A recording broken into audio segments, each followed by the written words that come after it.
আল্লাহ রাব্বুল আলামিন বলেন বান্দা এ রহিমা হালিমা খাদিজা ভালো করে শুনে নাও আমি আল্লাহ কারো নাম ধরে ডাকি নাই বরং আমি আল্লাহ ডাকছি ইয়া আইয়ুহাল্লাযীনা আমানু হে আমার বন্ধুর দল হে ঈমানদারের দল।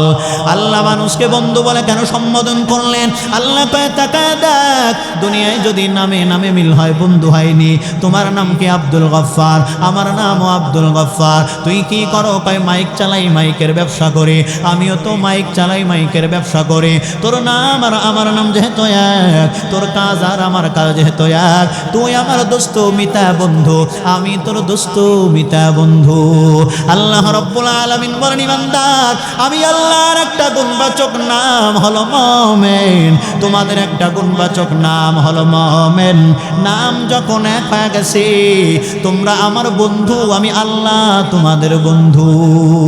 আল্লাহকে বন্ধু বানাইতে রাজি আছেন কারা কারা? হাত তোলেন। নারায়ে তাকবীর, নারায়ে তাকবীর, নারায়ে তাকবীর। আয় আল্লাহ সবাইকে আপনার বন্ধু বানায় নেন, জোরে বলেন আমিন। আল্লাহ কয় বন্ধুর দল ভালো আমল যারা করবে তারা জান্নাতের মেহমান হয়ে যাবে, খারাপ আমল যারা করবে তারা জাহান্নামের আসামি হিসেবে পরিগণিত হবে। আল্লাহ রাব্বুল আলামিন বলেন ইমানদার ভালো আমল করার জন্য জান্নাতীদেরকে জান্নাতের ভিতরে নাজ নিয়ামত দিয়ে ভরপুর করে দেওয়া হবে। খারাপ আমল আর গুনাহ করার কারণে জাহান্নামীদের মাথা থেকে পা পর্যন্ত আগুন জ্বালায় ঝলসে দেওয়া হবে। আল্লাহ বলেন পয়গম্বর জান্নাতীদের দৃশ্য জাহান্নামীরা দেখতে পারবে, আর জাহান্নামীদের দৃশ্য জান্নাতীরা সুন্দর করে আমি আল্লাহ লুকিং গ্লাসের মাধ্যমে তাদেরকে দেখার সুযোগ করে দেব।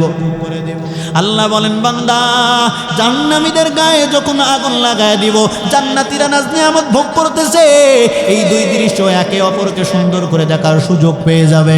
আল্লাহ বলেন জাহান্নামীদের গায়ে আগুন লাগায় আমি আল্লাহ ক্ষান্ত থাকবো না, বরং এই আগুনটা আমি আল্লাহ তাদের কলিজায় লাগাইয়া আমি আল্লাহ তাদের শাস্তিটা দ্বিগুণ বাড়ায় দিতে চাই। কেমন করে দিবেন? আল্লাহ কয় জান্নাতীদেরকে দিয়ে আমি আল্লাহ রিকশাওয়ালার মতো কলিজায় খুসা দিয়ে জিজ্ঞেস করবো আনিল মুজরিমিন মা সালাকাকুম ফি সাকার। জান্নাতীরা ডাক দিয়ে বলবেন ভাইজান এ সাহেব দুনিয়ায় টাকার ক্ষমতার কারণে মানুষরে মানুষ মনে করো নাই, দুনিয়ায় টাকার ক্ষমতার পাইয়া বান্দারে তুই রিকশাওয়ালার গায়ে চটকানি লাগায় দিতে দ্বিধাবোধ করো নাই, টাকার ক্ষমতার কারণে জাল দলিল দিয়ে আপন ভাইয়ের জমি জবরদখল করতে একটু চিন্তা ফিকির করো নাই, দুনিয়াতে টাকা দিয়ে অনেক বাহাদুরি দেখাইছো, কিন্তু কি ব্যাপার আজকে কেন তুমি জাহান্নামের মেহমান? তাকায় দেখ আমাকে আল্লাহ জান্নাতি বানায় দিছি। বলুন তো দেখি এই কথাটা বলার সাথে সাথে জাহান্নামীর আগুন গায়ে থাকে নাকি কলিজায় লেগে যায়? আল্লাহ রাব্বুল আলামিন বলেন আনিল মুজরিমিনা মা সালাকাকুম ফি সাকার। আল্লাহ তাআলা বলবেন জাহান্নামীদের গায়ে আগুনটা আমি আল্লাহ কলিজায় ধরায় দিব। কেমন করে ধরাবেন? জান্নাতীরা জিজ্ঞেস করবেন কি ব্যাপার জাহান্নামী কেন হইলেন? তখন এই জাহান্নামীরা জাহান্নামী হওয়ার বড় বড় চারটি পাপের কথা তারা সুন্দর করে কটিশন আকারে শোনায় দিবেন, নিজেদের ভাষায় তারা শোনায় বলবেন ক্বালু লাম নাকু মিনাল মুসাল্লিন।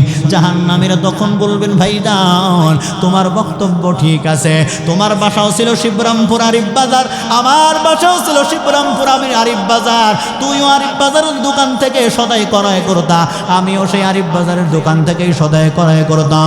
তোমার ফসলি জমিন আমার ফসলি জমিন এক জায়গায়, তোমার ব্যবসা প্রতিষ্ঠান আমার ব্যবসা প্রতিষ্ঠান এক জায়গায়, তোমার মহল্লা আমার মহল্লা এক, তোমার খেলার মাঠ আমার খেলার মাঠ এক জায়গায়, তুমি যেই মহল্লার বাসিন্দা আমিও সেই মহল্লার বাসিন্দা, কিন্তু ভাইজান তুমি আজকে জান্নাতি আমি কেন জাহান্নামী হলাম জানতে চাও? ভাই হ্যাঁ জানায় দে। জাহান্নামীরা তখন চারটি কারণের এক নাম্বার কারণ বলবেন ক্বালু লাম নাকু মিনাল মুসাল্লিন।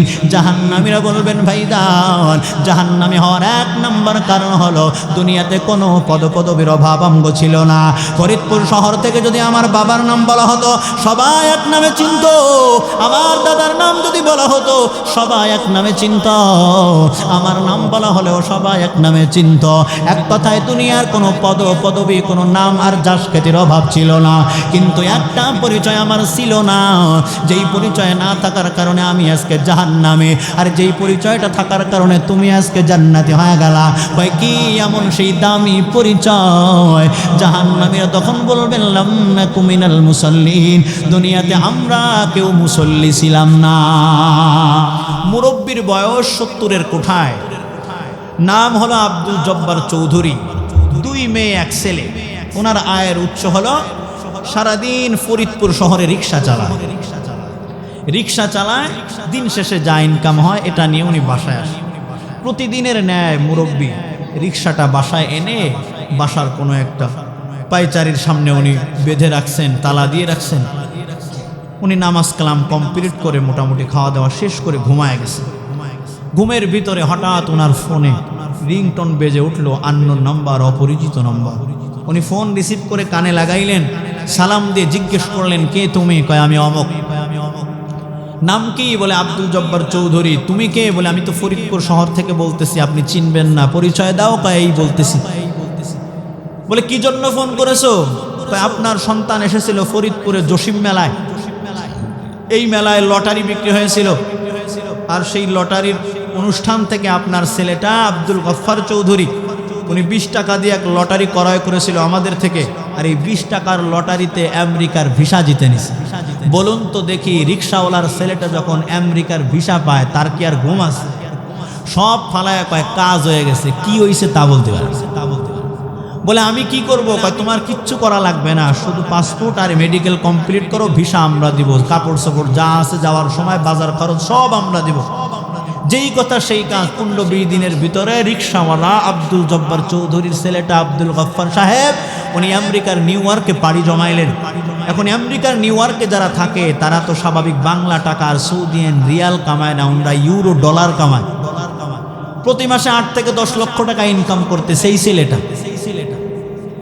এই ইনকামের ধারাবাহিকতা 10 বছর পর্যন্ত কন্টিনিউ হলো। প্রতি মাসে 8 থেকে 10 লক্ষ টাকা যেই ছেলেটা ইনকাম করে, এই ছেলেটা 10 বছর একাধারে যদি ইনকাম সোর্স বজায় রাখে তাহলে টাকার পাহাড় হইছে, টাকা তুয়ার জায়গা নাই।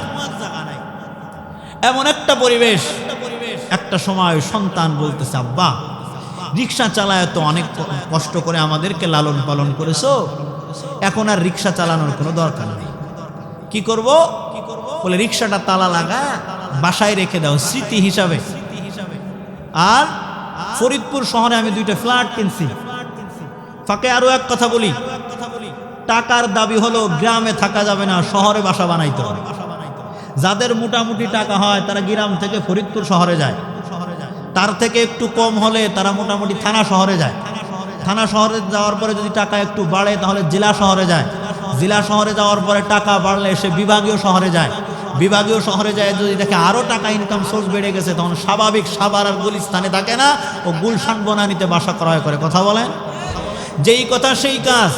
মুরব্বীকে সন্তান বললেন আব্বাজান এখন আর গ্রামে থাকা যাবে না, ফরিদপুর শহরে আমি 2টা ফ্ল্যাট ক্রয় করেছি, 2 ফ্ল্যাট কিনেছি, আপনি ওই 2 ফ্ল্যাটের যে কোনো একটা রুম আপনি নিয়ে নেন, কোনো সমস্যা নাই, ওখানেই থাকবেন। সন্তানের কথা মানতে গিয়া, ছেলেটার কথা মানতে গিয়া বাবা এবার গ্রাম ছেড়ে উনি শহরে চলে গেলেন। মনে রাখেন এই মানুষটা কিন্তু রিক্সা চালাইতো, খেয়াল আছে তো ইনশাআল্লাহ? উনি শহরে চলে গেলেন, শহরে গিয়া সুন্দর করে থাকতেছেন। আগে যেই মানুষটা 50 টাকার পুরান মার্কেট থেকে শার্ট গায়ে দিয়ে পরতো, এখন সে জাপানি ইমার এক চাদু কি বলে পাঞ্জাবি পরে, ধুতি পাঞ্জাবি জাপানি ইমাজ, আর 1 গজ কাপড়ের দাম বর্তমানে 950 টাকা। এই কাপড়ের জামা পরে, সুন্দর সাদা ট্রাউজার, এখন আর চেনা যায় না, পোলট্রি মুরগির ধারে কাছেও নাই, দেশাল মুরগি কবুতর, এগুলি খাইয়া জম্মের মাথা মারছে। 70 বছরের বুড়া চাচা মনে হইতেছে 40 বছরের এক মধ্যবিত্ত একটা মানুষ। এইভাবে চলতেছে, কিন্তু সন্তান বলছে আব্বা শনি রবি সোম মঙ্গল বুধ বৃহস্পতি এই 6 দিন তুমি শহরে থাকবা, শুক্রবার যেদিন হবে ওই দিন তুমি এই যে আরিফ বাজার, যেই এলাকায় তোমার নাড়ি পুতা আছে, যেখানে তোমার বাবার জন্ম, দাদার জন্ম, যেখানে তোমার জন্ম, এই এলাকার মসজিদে এসে জুমার নামাজটা প্রত্যেক সপ্তাহে এসে আদায় করবা। কেন? কয় ফরিদপুর শহরের মসজিদ যতই মার্বেল পাথর আর টাইলস লাগানো হোক না কেন, ওই মসজিদে সিজদা দিলে নিজের অতিথি মেহমান মেহমান ভাব মনে হয়। আর যদি নিজের এলাকার মসজিদ যতই একেবারে তালপাতার ছাউনি আর জীর্ণ শীর্ণ হোক না কেন, যেখানে আপনি বড় হয়েছেন, যেই মসজিদ সাপলা থেকে এখন মোটামুটি টিনের হয়েছে, এই মসজিদে সিজদা দিলে নিজেকে মালিক মালিক মনে হয়। কথা বলেন? যেই কথা সেই কাজ। ঠিক আছে আব্বাজান, প্রতি শুক্রবার আমি চলে যাব। যাবা কেমন করে? কয় কেন, আমাদের এই যে লোকাল গাড়ি আছে ওই জায়গা নামবো, ওখান থেকে ভ্যানে চলে আইটে চলে আসবো। কয় না, তোমার 70 বছরের বয়োবৃদ্ধ মুরব্বী 40 বছর আমাগো রিক্সা চালায় লালন পালন করছো, নাট বল্টু যা আছে পেট্রোল দিদি দিদি সব একেবারে রসকর হয়ে গেছে, ডিল হয়ে গেছে। সুতরাং এই লোকাল বাসের পিছনে যদি সিট পাও তাহলে পিছন দিয়ে ভাঙ্গে পড়ে যাবা, বাস চলে যাবে দৌলত দিয়ে ঘাটে, তুমি ফরিদপুর রাস্তার মোড়ে পড়ে থাকবা, তোমার আর ওই বাড়ির মুখ দেখা লাগবে না। সুতরাং এই গাড়িতে যাওয়া যাবে না। কি করব? আমার তো আর টাকা পয়সার কম নাই, 50 লক্ষ টাকার প্রিমিয়াম জিসুপার পাল কালারের 2023-এর মডেল সুন্দর এক গাড়ি দিলাম, 20,000 টাকা দিয়ে আজিজ ভাইয়ের মতন এক ড্রাইভার দিলাম। ওই গাড়িতে তুমি প্রতিদিন শুক্রবারে গাড়ির সিটে পিছনে শুয়ে থাকবা, বসাও লাগবে না, শুয়ে থাকবা, 15 মিনিটে দেখবা যে আরিফ বাজার মসজিদের সামনে হাজির হয়ে যাবা। টেনশন নাই, বুঝতেও পারবা না যে কয় মিনিটে আসলো, সড়ক পথে বিমান ছোঁয়া। যেই কথা সেই কাজ। কয় ঠিক আছে আব্বাজান, তোর কথা আমি মানতে এটাই করব। প্রতি শুক্রবার মুরব্বী ওই গাড়ি নিয়ে চলে আসে। মনে রাখেন, গাড়ি আইসে যখন এলাকার মসজিদের ওই সামনে ফাঁকা জায়গায় গাড়ি পার্কিং করে, এই 50 লক্ষ টাকার গাড়ির থেকে নামতেছিল ওই রিক্সাওয়ালা, সুন্দর ধুতি পাঞ্জাবি, আগের সেই পচার ঘামের শার্ট গায়ে দেয় না, এখন মোটামুটি স্বাভাবিক যে ফক স্প্রে আছে এগুলি না, উনি বিদেশিগুলো ব্যবহার করে, যেখান দিয়ে হেঁটে যায় 2-1 কিলো ঘিরানে মুখরিত। উনি যখন গাড়ি এখানে পার্কিং করেন, ইমাম সাহেব কথা বলার সাহস পাইতেছে না, গাড়ির থেকে নাইমে যখন হাঁটা শুরু করে, এলাকার বন্ধুবান্ধব যারা আছে দূর থেকে কয় ওই দেখ আব্দুল জব্বার চৌধুরী এক সওয়ালে কপাল খুলে ফেলাইছে, টাসা খুলতে সময় লাগে, কপাল খুলতে সময় লাগে না, তার জ্বলন্ত প্রমাণ হলো আমাকে জব্বর কাকা। কথা কন? এইভাবে যখন উনি আসে নামতেছে, কেউ কথা বলার সাহস পায় না। কিন্তু ওই যে কাছের কিছু মানুষ আছে, খুব কাছের, আপনার সাথে আমার এখনো এমন কিছু বন্ধু বান্ধব আছে, আপনারও আছে। আপনি যে সময় ভাত পাইতেন না, খুব কঠিন পরিস্থিতি ছিল, ওই সময় ও বন্ধু ছিল। ওই সময়ের পরিবেশ এখনকার পরিবেশ আকাশ বাতাস পরিবর্তন। এখন আপনি আকাশচুম্বী জনপ্রিয়তা, কিন্তু সে ওই রিকশায় আছে, অথবা সে ওই কৃষিজীবীর মধ্যেই আছে, কিন্তু বাড়ি গেলে চাকরি থেকে যখন বাসায় আসেন আপনি ওরেই খোঁজে, টাকাওয়ালারে খোঁজে না। কারণ ওর সাথে টাকার সম্পর্ক না, ওর সাথে কলিজার সম্পর্ক। কথা বলে? এইরকম কিছু কলিজাওয়ালা বন্ধু আইসে পায়, কি ব্যাপার, ওরাও নাম ধরার সাহস পায় না, জিজ্ঞেস করে চৌধুরী সাহেব কেমন আছেন? আগে কইতো জব্বইরে, এখন কয় আব্দুল জব্বার চৌধুরী সাহেব। ভাইয়েরা আমার, বোঝানোর উদ্দেশ্য হলো টাকা আর ক্ষমতা দুই জিনিস যদি থাকে তাহলে কিন্তু আপনার কোনো জনপ্রিয়তার অভাব হবে না, বন্ধুর অভাব হবে না। কথা বলেন? আর টাকা আর ক্ষমতা যখন চলে যাবে তখন আসল বন্ধু কারা এটা প্রমাণ হয়ে যাবে। ভাই আমি দূর থেকে কথা বলি, এই ভাই মাইকলা ভাই দূর থেকে কথা বলতেছে, আমার এলান দেওয়া লাগতেছে, তাহলে যাতে যেভাবে নেয় ওইভাবে বলি না, সেটা আপনি যা ভালো বোঝেন। আউগেনও ছাড়া হয় না, খালি আউগে বার আউগে তো আমাকে শেষ করে আউগেন লাগবে। যা হোক, যেই কথা সেই কাজ। উনি চলে আসলেন, আসার পর কেউ কথা বলার সাহস পায় না। কাছের বন্ধু বান্ধবরা জিজ্ঞেস করে, দোস্ত কেমন আছো? কয় আলহামদুলিল্লাহ ভালো আছি। শুনলাম তোমার ছেলে নাকি আমেরিকায় থাকে। বলে হ্যাঁ। কত টাকা কামায়? কয় 10-15 লাখ টাকা কামায়। এই গাড়ি কার? কয় আমার। কয় দাম কত? কয় 50 লক্ষ। কয় ওরে বাবা। কয় কি হইছে? কয় 50 লক্ষ টাকার গাড়ি কি তুই ঘুমাইস আর চড়িস? 50,000 টাকার বান্ডেলটা কত উঁচে হয়, জীবনে এক জায়গা গুছায় দেখবার পারি নেই। এই নসিব আমাকে নাই, কারণ আমরা রিক্সাই চালাই, এখন দিন মজুর। কিন্তু দেখ তোর কপালটা কত ভালো, আল্লাহ কত ভালো রাখছেন। সব কিছু মিলায় দোস্ত কেমন আছিস? কয় জম্মের ভালো আছি।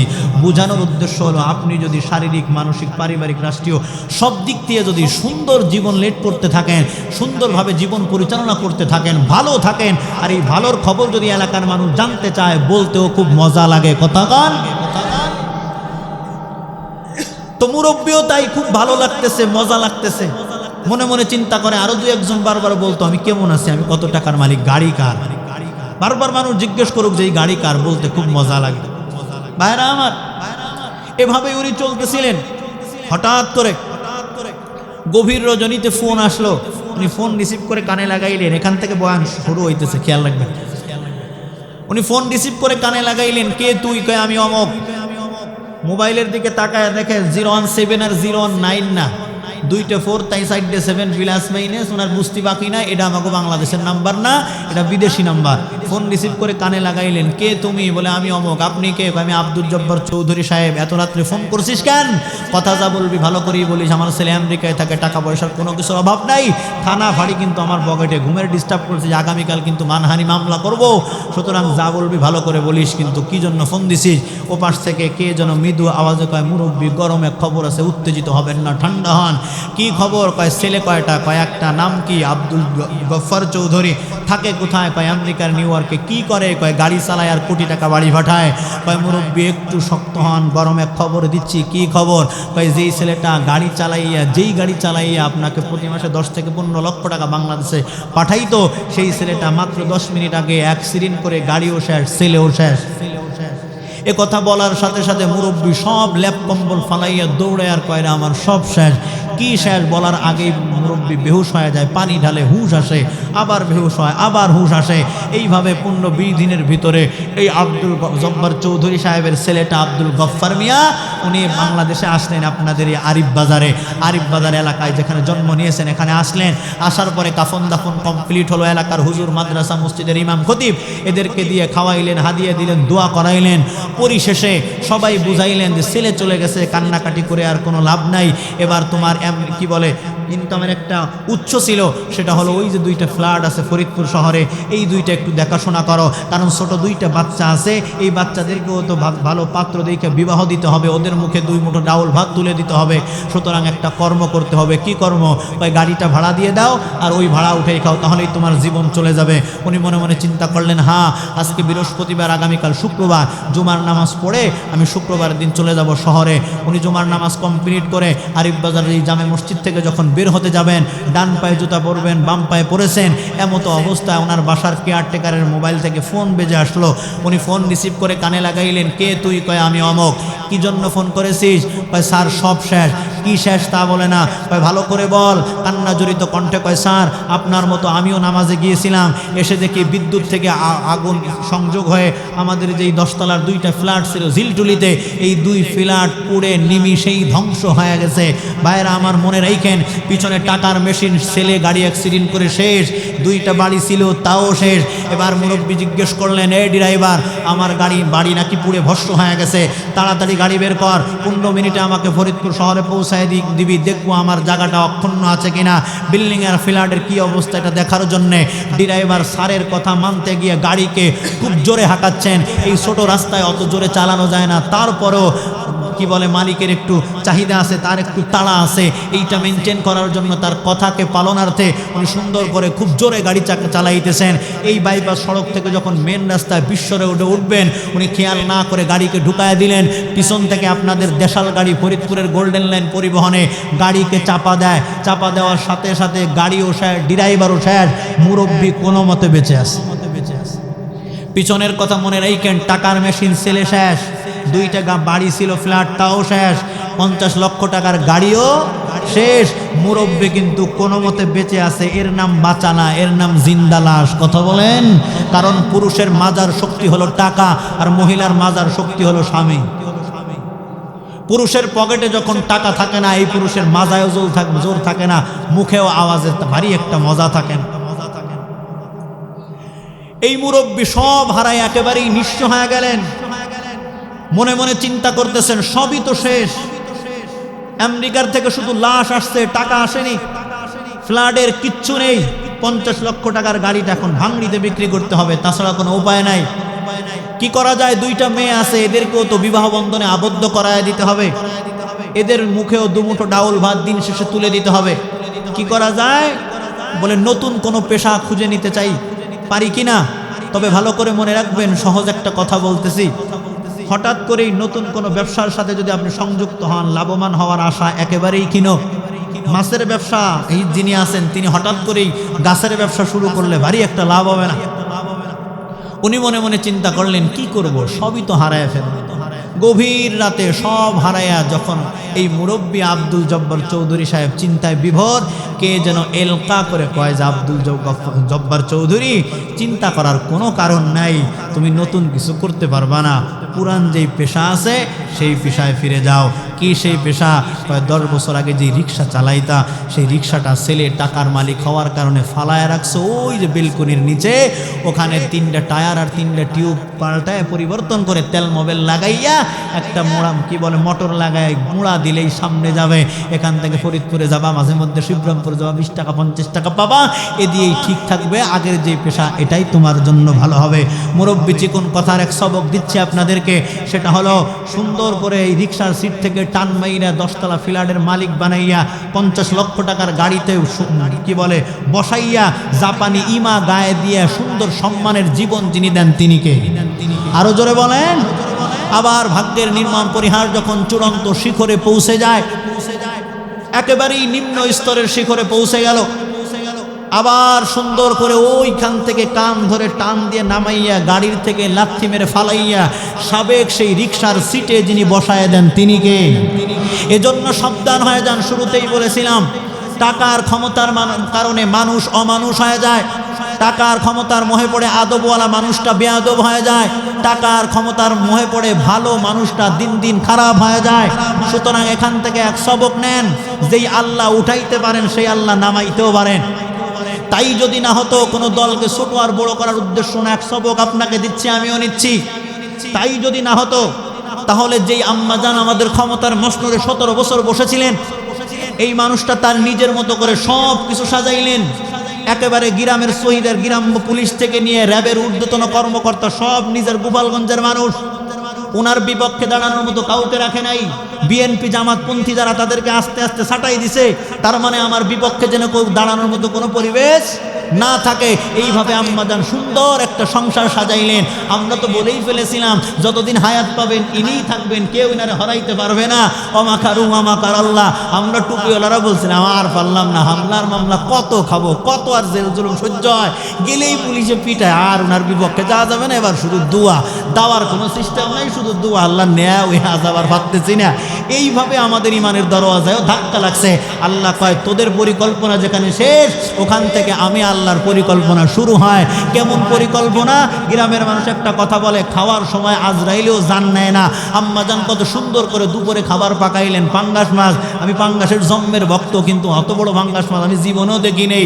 জম্মের বড় পাঙ্গাস, রাজা হাঁসের গোস্ত, ইলিশ মাছ, গরুর গোস্ত, হরিণের গোস্ত, কি চান সব আছে। একেবারে চিকুন চাউলের ভাত রান্না করছেন, খাওয়া দাওয়া করবেন সুন্দর করে। দুপুরবেলা নামাজ কালাম পড়ে উনি খাওয়া দাওয়া কমপ্লিট করে এরপর রাষ্ট্রীয় কার্য পরিচালনা করবেন। এই খাওয়া দাওয়া করবেন, এজন্য রান্না করছে। আল্লাহ কয়, আমার পরিকল্পনা যখন শুরু হবে, ইন্নাল্লাহা লা ইউহিব্বুল মুতাদিন, মানুষ যখন সীমা লঙ্ঘন করে ফেলবে, ওয়ামাকারু ওয়ামাকার আল্লাহ, তখন আসমান থেকে সিদ্ধান্ত আসবে। আর আসমান থেকে যখন সিদ্ধান্ত আসে, রান্না করতে পারে কিন্তু খেয়ে যাওয়ার সুযোগ দেওয়া হয়। ভাইয়েরা আমার, পরবর্তীতে কারা আসবেন, কাদের হাতে এই দেশের দায়িত্ব ভার আল্লাহ তুলে দিবেন, তিনিই ভালো জানেন। আমি কাউকে ছোট করার জন্য, কাউকে বড় করার জন্য বলতেছি না। উদ্দেশ্য হলো, যাদেরকেই আল্লাহ তাআলা ক্ষমতার মসনদ তুলে দেন, তাদেরকে একটা সবক দিচ্ছি। সেটা হলো, এই আম্মাজান যে কাজগুলি করেছেন, ভালো কাজ খারাপ কাজ সবই উনি করছেন। একজন মানুষ সব ভালো করতে পারে না, সব খারাপ হয় না। কিন্তু এর আমি যতটুকু জাস্টিফাই করতে পেরেছি, সেটা হলো ওনার সব কাজের ভালোর পাশাপাশি অনেক খারাপ ছিল। আর খারাপের ভিতরে সবচাইতে বড় খারাপ ছিল, উনি আলেম বিদ্বেষী ছিলেন। সবচাইতে বাজে একটা কাজ ওনার ছিল, সেটা হলো উনি আলেম আর ইসলাম পছন্দ করতে পারতেন না। ওনার সবচাইতে বড় ভুল ছিল, উনি আলেম বিদ্বেষী, মসজিদ মাদ্রাসার বিদ্বেষী ছিলেন। সুতরাং যাদের হাতে আল্লাহ পরবর্তী ক্ষমতার মসনদ তুলে দিবেন, আপনারাও যদি এর থেকে শিক্ষা নিয়ে সামনে না আগান, ভালো করে মনে রাখেন, উনি তো রান্না করছে, খায় যাইতে পারে নাই, আপনারা খাওয়ার রান্না করার সুযোগ পাবেন। ভাইয়েরা আমার, কষ্ট পাইলেন মুরব্বী? সবক দিচ্ছি, তার থেকে আমরা সকলেই সিদ্ধান্ত নিব যে যতটুকু ক্ষমতার মালিক অতটুকুর জন্য অপব্যবহার না হয়। ওই যে শুরুতে বললাম, জনগণ তেমন কিছু চায় না। কি চায়? আমার নেতা যেন ইসলামের পক্ষ পক্ষে থাকে, যুবক নামাজ পড়ে না, সেও চায় নেতা যিনি হবেন তিনি মসজিদের সভাপতি হওয়ার যোগ্যতা রাখবেন, নেতা যিনি হবেন তিনি মাদ্রাসার সভাপতি হওয়ার যোগ্যতা রাখবেন, নেতা যিনি হবেন ওনার আদব আখলাক সুন্দর চরিত্র হতে হবে, ওনার দ্বারা কোনো ঝামেলার হামলার মামলা হবে না, উনি নির্ভেজাল অরিজিনাল কমপ্লিট সুন্দর আদবওয়ালা নবীর আদর্শবান উম্মত হবেন। এটাই মানুষ চায়, ভিন্ন কিছু চায় না। ভাইরা আমার, যে কথা বলতেছিলাম, মুরব্বী এবার সব হারাইয়া চিন্তা করলেন আমাকে রিকশাই চালাতে হবে। কষ্ট হইতেছে আপনাদের? মুরব্বী চিন্তা করতেছেন আমাকে রিকশাই চালাতে হবে, নতুন কোনো পেশায় আমি ফিরে যেতে পারবো না, রিকশাই চালাবো। তবে কোথায়? কয় এই আশেপাশে শিবরামপুর দিয়ে চালানো যাবে না। কোথায় চালাবো? কয় ফরিদপুর শহরে। কারণ মানুষ যখন হিরোর থেকে জিরো হয় তখন এলাকার মানুষকে মুখ দেখাইতেও লজ্জা পায়। উনি সব হারাইয়া ফরিদপুর শহরে চলে গেলেন। ফরিদপুর শহরে রিক্সা চালাইতেছেন, ছোট একটা টিন সেট বাসা ভাড়া নিছেন, উনি মুখে মাস্ক লাগায় রিক্সা চালায়। এবার আপনি গেছেন ফরিদপুর ডায়াবেটিস হসপিটালে ডাক্তার দেখানোর জন্যে। ডাক্তার দেখানো শেষে আপনি যখন নিচে এসে রিক্সা স্ট্যান্ড থেকে এক রিক্সাওয়ালাকে জিজ্ঞেস করলেন, এ রিক্সা যাবি কোথায়? কয় নতুন স্ট্যান্ড। বলার সাথে সাথে রিক্সাওয়ালা হা না কোনো জবাব না দিয়ে অন্যদিকে মুখ বাঁকা করে ঘুরে দাঁড়ায় আছে। আপনার ভিতরে কৌতূহলের আগমন হলো। আমি এই মানুষটাকে বললাম যাবি কি যাবি না, হা বা না না বলে উনি আমার দিকে পিছন ঘুরে দাঁড়াইলেন কেন? এই কৌতূহল নিয়ে আপনি একটু ঘুরে বাঁকা হয়ে যখন তাকাইলেন, যতই আপনি মুখে মাস্ক লাগান না কেন, 40 বছর 50 বছর যেখানে বেড়ে উঠেছেন, যেই মানুষটার সামনে আপনার জীবন একেবারে ছোট থেকে বড় হয়েছেন, এই মানুষটার সামনে যতই মুখে মাস্ক লাগায় নিজেরে আড়াল করতে চান না কেন, উনি তো কপালের ভুরু আর এই ভাঁজ দেখে চিনে ফেলেছেন এই তো আমাকে সেই জব্বইরে। জিজ্ঞেস করলেন, কিরে জব্বইরে কেমন আছিস? বলার সাথে সাথে জব্বার মিয়ার কোনো কথা নাই, শুধু কান্না, দাড়ি ভিজে। এবার আর মুখে মাস্ক রাখে না, মাস্কটা টান দিয়ে খুলে কপালে চুমা খায়। কি হইছে বল, কাঁদিস কেন? কয় সব শেষ। তারপরে কান্না করিস কেন? কয় যেই খুসা কথা থেকে বাঁচার জন্য শিবরামপুর আরিফ বাজার রিক্সা না চালায় ফরিদপুরে আসছিলাম, সেই খুসাই তুই দিলি। কিসের সেই খুসা? কয় আমি সব হারায় নিষ্ঠ হয়ে গেছি, এরপরে যদি জিজ্ঞেস করিস কেমন আছিস, তাহলে এই খুসাটা গায়ে লাগে না কলিজায় লাগে, কারণ আমি কেমন আছি তুই ভালো জানিস। বয়ান এখান থেকেই শুরু। আল্লাহ বলেন ভালো আমল যারা করবে তারা জান্নাতি, খারাপ আমল যারা করবে তারা জাহান্নামী। জান্নাতীদেরকে আল্লাহ সুন্দর নাজ নিয়ামত দিয়ে ভরপুর করে দিবেন, জাহান্নামীদের মাথা থেকে পা পর্যন্ত আল্লাহ আগুন দিয়ে ঝলসে দিবেন। আল্লাহ বলেন আমি জাহান্নামীদের গায়ে আগুন লাগায় ক্ষান্ত না, সমাপ্ত করব না আমার এই আযাবের স্টিম রোলার, বরং আমি জাহান্নামীদের কলিজায় আগুন লাগাবো। কেমন করে? জব্বার মিয়া রিক্সাওয়ালার কলিজায় যেমন করে খুঁচা দিয়েছিলাম, ঠিক এমনইভাবে আমি আল্লাহ ওই কলিজায় খুঁচা দিয়ে আগুন লাগায় দিব। কেমন করে? জান্নাতীরা নাজ নিয়ামত ভোগ করবে, এটা জাহান্নামীরা দেখতে পারবে। আয়নার লুকিং গ্লাস দিয়ে আল্লাহ দেখাবেন, জাহান্নামীদের মাথা থেকে পা পর্যন্ত আগুন লাগায় দিবেন, আর এই আগুনে জাহান্নামীরা চিৎকারের আওয়াজ দিবেন, এই আওয়াজ জান্নাতীরা দেখতে পারবে। এবার দুই পাশের বাড়ি পাশাইলে দুই ভাই, একজন আর একজনের কি বলে প্রতিবেশী, একজন জান্নাতি আর একজন জাহান্নামী।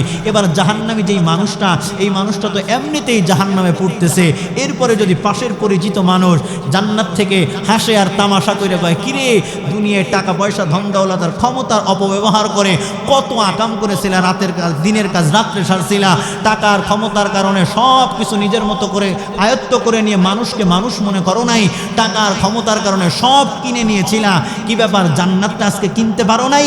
টাকায় দেখ আমি জান্নাতি, তুই জাহান্নামে কেন চান্দু? এই কথা বলার সাথে সাথে বলুন তো দেখি, এই মানুষটার গায়ে তো এমনি আগুন জ্বলতেছে, তারপরে যদি পাশের মানুষ জান্নাত থেকে হাসে, ক্যালকেলায় হাসে আর এই খুসা দেয়, বলুন এই খুসাটা গায়ে লাগে না কলিজায় লাগে?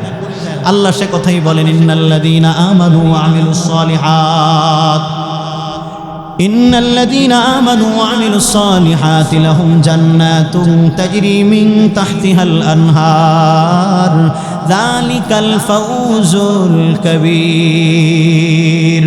তামাম দুনিয়ার মানুষদেরকে মহান আল্লাহ তাআলা ডেকে বলতেছেন, হে গোলাম, এ আমার বন্ধুর দল, এ ইমানদারের দল, আল্লাহ মানুষকে নাম ধরে ডাকে না, ইমাম রে ডাকতেছেন ইমাম সাহেব, মুয়াজ্জিন রে ডাকে মুয়াজ্জিন, খতিব রে ডাকতেছে খতিব সাহেব, চেয়ারম্যানকে ডাকে চেয়ারম্যান, মেম্বারকে ডাকতেছেন মেম্বার সাহেব। এই আরিফ বাজারের মানুষ, চেয়ারম্যানের নাম তো চেয়ারম্যান না, ভিন্ন নাম আছে, জোরে কোন ঠিক কি ঠিক না? পায় নাম থাকা চাইতেও এরপরে কি বলে ইমাম রে ইমাম বলে কেন ডাকতেছ? চেয়ারম্যানকে কেন নাম ধরে না ডেকে চেয়ারম্যান বলে ডাকতেছ? পায় নাম ধরে ডাকার চাইতে উপাধি ধরে ডাকলে বড় আনন্দ পায়, বড় খুশি হয়। আল্লাহ রাব্বুল আলামিন বাণী বান্দা, এ রহিমা হালিমা খাদিজা ভালো করে শুনে নাও, আমি আল্লাহ কারো নাম ধরে ডাকি নাই, বরং আমি আল্লাহ ডাকছি ইয়া আইয়ুহাল্লাযীনা আমানু, হে আমার বন্ধুর দল, হে ইমানদারের দল। আল্লাহ মানুষকে বন্ধু বলে কেন সম্বোধন করলেন? আল্লাহ কয় তাকায় দেখ, দুনিয়ায় যদি নামে নামে মিল হয়, বন্ধু হয়নি। তোমার নাম কি? আব্দুল গফফার, আমার নামও আব্দুল গফফার। তুই কি করো? কয় মাইক চালাই, মাইকের ব্যবসা করি। আমিও তো মাইক চালাই, মাইকের ব্যবসা করি। তোর নাম আর আমার নাম যেহেতু এক, তোর কাজ আর আমার কাজ যেহেতু এক, তুই আমার দোস্ত মিতা বন্ধু, আমি তোর দোস্ত মিতা বন্ধু। আল্লাহ রাব্বুল আলামিন বলেন ইমানদার, আমি আল্লাহর একটা গুণবাচক নাম হলো মুমিন, তোমাদের একটা গুণবাচক নাম হলো মুমিন। নাম যখন এক হয়ে গেছে, তোমরা আমার বন্ধু, আমি আল্লাহ তোমাদের বন্ধু। আল্লাহকে বন্ধু বানাইতে রাজি আছেন কারা কারা? হাত তোলেন। নারায়ে তাকবীর, নারায়ে তাকবীর, নারায়ে তাকবীর। আয় আল্লাহ সবাইকে আপনার বন্ধু বানায় নেন, জোরে বলেন আমিন। আল্লাহ কয় বন্ধুর দল, ভালো আমল যারা করবে তারা জান্নাতের মেহমান হয়ে যাবে, খারাপ আমল যারা করবে তারা জাহান্নামের আসামি হিসেবে পরিগণিত হবে। আল্লাহ রাব্বুল আলামিন বলেন ইমানদার, ভালো আমল করার জন্য জান্নাতীদেরকে জান্নাতের ভিতরে নাজ নিয়ামত দিয়ে ভরপুর করে দেওয়া হবে। খারাপ আমল আর গুনাহ করার কারণে জাহান্নামীদের মাথা থেকে পা পর্যন্ত আগুন জ্বালায়া ঝলসে দেওয়া হবে। আল্লাহ বলেন পয়গম্বর, জান্নাতীদের দৃশ্য জাহান্নামীরা দেখতে পারবে, আর জাহান্নামীদের দৃশ্য জান্নাতীরা সুন্দর করে আমি আল্লাহ লুকিং গ্লাসের মাধ্যমে তাদেরকে দেখার সুযোগ করে দেব। আল্লাহ বলেন বান্দা, জাহান্নামীদের গায়ে যখন আগুন লাগায় দিব, জান্নাতীরা নাজ নিয়ামত ভোগ করতেছে, এই দুই দৃশ্য একে অপরকে সুন্দর করে দেখার সুযোগ পেয়ে যাবে। আল্লাহ বলেন জাহান্নামীদের গায়ে আগুন লাগায় আমি আল্লাহ ক্ষান্ত থাকবো না, বরং এই আগুনটা আমি আল্লাহ তাদের কলিজায় লাগাইয়া আমি আল্লাহ তাদের শাস্তিটা দ্বিগুণ বাড়ায় দিতে চাই। কেমন করে দিবেন? আল্লাহ কয় জান্নাতীদেরকে দিয়ে আমি আল্লাহ রিকশাওয়ালার মতো কলিজায় খুশা দিয়ে জিজ্ঞেস করবো, আনিল মুজরিমিন মা সালাকাকুম ফি সাকার। জান্নাতীরা ডাক দিয়ে বলবেন ভাইজান, এ সাহেব, দুনিয়ায় টাকার ক্ষমতার কারণে মানুষে মানুষ মনে করো নাই, দুনিয়ায় টাকার ক্ষমতার পাইয়া বান্দারে তুই রিকশাওয়ালার গায়ে চটকানি লাগায় দিতে দ্বিধাবোধ করো নাই, টাকার ক্ষমতার কারণে জাল দলিল দিয়ে আপন ভাইয়ের জমি জবরদখল করতে একটু চিন্তা ফিকির করো নাই, দুনিয়াতে টাকা দিয়ে অনেক বাহাদুরি দেখাইছো, কিন্তু কি ব্যাপার আজকে কেন তুমি জাহান্নামের মেহমান? তাকায় দেখ, আমাকে আল্লাহ জান্নাতি বানায় দিছি। বলুন তো দেখি, এই কথাটা বলার সাথে সাথে জাহান্নামীর আগুন গায়ে থাকে নাকি কলিজায় লেগে যায়? আল্লাহ রাব্বুল আলামিন বলেন আনিল মুজরিমিনা মা সালাকাকুম ফি সাকার। আল্লাহ তাআলা বলবেন জাহান্নামীদের গায়ে আগুনটা আমি আল্লাহ কলিজায় ধরায় দিব। কেমন করে ধরাবেন? জান্নাতীরা জিজ্ঞেস করবেন কি ব্যাপার, জাহান্নামী কেন হইলেন? তখন এই জাহান্নামীরা জাহান্নামী হওয়ার বড় বড় চারটি পাপের কথা তারা সুন্দর করে কটিশন আকারে শোনায় দিবেন, নিজেদের ভাষায় তারা শোনায় বলবেন ক্বালু লাম নাকু মিনাল মুসাল্লিন। জাহান্নামীরা তখন বলবেন ভাইজান তোমার বক্তব্য ঠিক আছে, তোমার বাসাও ছিল শিবরামপুর আরিফ বাজার, আমার বাসাও ছিল শিবরামপুর আরিফ বাজার, তুইও আরিফ বাজারের দোকান থেকে সদাই ক্রয় করতা, আমিও সেই আরিফ বাজারের দোকান থেকেই সদাই ক্রয় করতাম। তোমার ফসলি জমিন আমার ফসলি জমিন এক জায়গায়, তোমার ব্যবসা প্রতিষ্ঠান আমার ব্যবসা প্রতিষ্ঠান এক জায়গায়, তোমার মহল্লা আমার মহল্লা এক, তোমার খেলার মাঠ আমার খেলার মাঠ এক জায়গায়, তুমি যেই মহল্লার বাসিন্দা আমিও সেই মহল্লার বাসিন্দা, কিন্তু ভাইজান তুমি আজকে জান্নাতি, আমি কেন জাহান্নামী হলাম জানতে চাও? হ্যাঁ জানায় দে। জাহান্নামীরা তখন চারটি কারণের এক নাম্বার কারণ বলবেন ক্বালু লাম নাকু মিনাল মুসাল্লিন। জাহান্নামীরা বলবেন ভাইজান জাহান্নামী হওয়ার এক নাম্বার কারণ হলো দুনিয়াতে কোনো পদপদবীর অভাব আমগো ছিল না, ফরিদপুর শহর থেকে থেকে যদি আমার বাবার নাম বলা হতো সবাই এক নামে চিনত, আমার দাদার নাম যদি বলা হতো সবাই এক নামে চিনত, আমার নাম বলা হলেও সবাই এক নামে চিনত। এক কথায় দুনিয়ার কোনো পদবী, কোনো নাম আর জাসখ্যাতির অভাব ছিল না, কিন্তু একটা পরিচয় আমার ছিল না, যেই পরিচয় না থাকার কারণে আমি আজকে জাহান্নামে, আর যেই পরিচয়টা থাকার কারণে তুমি আজকে জান্নাতি হয়ে গেলা। কয় কি এমন সেই দামি পরিচয়? জাহান্নামীরা তখন বলবেন লাম নাকু মিনাল মুসাল্লিন, দুনিয়াতে আমরা কেউ মুসল্লি ছিলাম না, দুনিয়াতে আমরা কেউ মুসল্লি ছিলাম না। মুসল্লি কারে কয়? কয় জীবনে নামাজ পড়ে না, শুধু শুক্রবারে যায়, জিন্দেগিতে কোনোদিন নামাজ পড়ে না, শুধু শবে বরাত আর শবে কদরে যায়, জীবনে কোনোদিন মসজিদে পাওয়া যায় না, বান্দা শুধু শুক্রবারের দিন হাজিরে দেয়, সারা রমজান নামাজ পড়ে না, তারাবির ধারে কাছেও যায় না, রোজাও রাখে না, কিন্তু ঈদের দিন আগের কাতারের মুসল্লি কতক্ষণ আছে না নাই? জীবনে কোনোদিন নামাজ পড়ে না, কিন্তু সামাজিকতা, সমাজ রক্ষা করার জন্যে আত্মীয় স্বজন মারা গেলে শুধু জানাজার নামাজে হাজিরে দেয়, এর নাম মুসল্লি না? জোরে বলেন ঠিক কি ঠিক না? আরে নবীর উম্মতের দল, বান্দা জীবনে কোনোদিন মসজিদে যায় না, হঠাৎ করে 27 তারিখে 26 তারিখ দিবাগত রজনীতে 27 রমজানের রাতে বান্দা সুন্দর করে সাদা পাঞ্জাবি আর সাদা টুপি লাগাইয়া, সৌদিয়ান রুমাইল লাগাইয়া, সৌদি আতর আর সুন্দর করে কুয়েত থেকে সুন্দর ভালো একটা জায়নামাজ নিয়ে এসেছিল। এই জায়নামাজ নিয়ে দাঁড়াও তো দাঁড়াও, ইমাম বরাবর দাঁড়াইছে। ইমাম বরাবর যখন দাঁড়ায় গেছে, ইমাম সাহেব 4 রাকাতওয়ালা ইশার ফরজ নামাজের ইমামতির জামাত শুরু করে দিলেন। জামাত যখন শুরু করেছে, ইমাম সাহেব 2 রাকাত কমপ্লিট হলো। 2 রাকাত শেষ হওয়ার পরে যখন উঠতে গেছে, ওঠার সময় পিছন দিয়ে একটু বাতাস বের হয়েছে, মানে বাই বের হয়ে গেল। বাই বের হওয়ার কারণে ইমামের অজুও শেষ, নামাজ শেষ। কতক্ষণ ঠিক কি ঠিক না? ইমামের অজু গেছে, নামাজ গেছে, কিন্তু মুসল্লির অজুও আছে, নামাজও আছে। কতক্ষণ? এবার শরীয়তের মাসআলা হলো, ইমাম সাহেব সুন্দর করে পিছন বরাবর যিনি আছেন ওনারে টান মাইরা সামনে দিয়া, এরপরে ইমাম সাহেব সুযোগ বুঝে মসজিদ থেকে বের হয়ে যাবেন। অজু কমপ্লিট করে, পবিত্রতা অর্জন করে ইমাম সাহেব আবার সুন্দর করে নামাজে অ্যাটেন্ড হয়ে যাবেন। এটাই হলো আল্লাহর শরীয়ত। কথা বলেন ঠিক কি ঠিক না? এবার ইমাম সাহেব পিছন দিকে তাকাইয়ে দেখে কারে টান দেওয়া যায়, বরাবর কে আছে তারে টান দিব, কিন্তু ইমাম সাহেব পিছনের দিকে তাকাইয়া তো একেবারেই চোখ কপালে উঠে গেছে। কি ব্যাপার? এই মসজিদে 10 বছর ইমামতির চাকরি নিয়েছি, কিন্তু জিন্দেগিতে কোনোদিন এই 10 বছরের ভিতরে এই সিহারা আমি কোনোদিন দেখিনি, এত ডকালা সিহারা জীবনে একে আমি ভালো করে চিনি না। ইনি এলাকার জামাই নাকি দুলাভাই নাকি খালাতো ভাই তাও ভালো করে জানি না, কিন্তু কি করা যায়, যা থাকে কপালে দেখা হবে সকালে, ডাইনে বামে যাওয়ার কোনো সুযোগ নাই, বরাবর যিনি আছেন ওনার এই টান মাইরে সামনে দেওয়া লাগবে।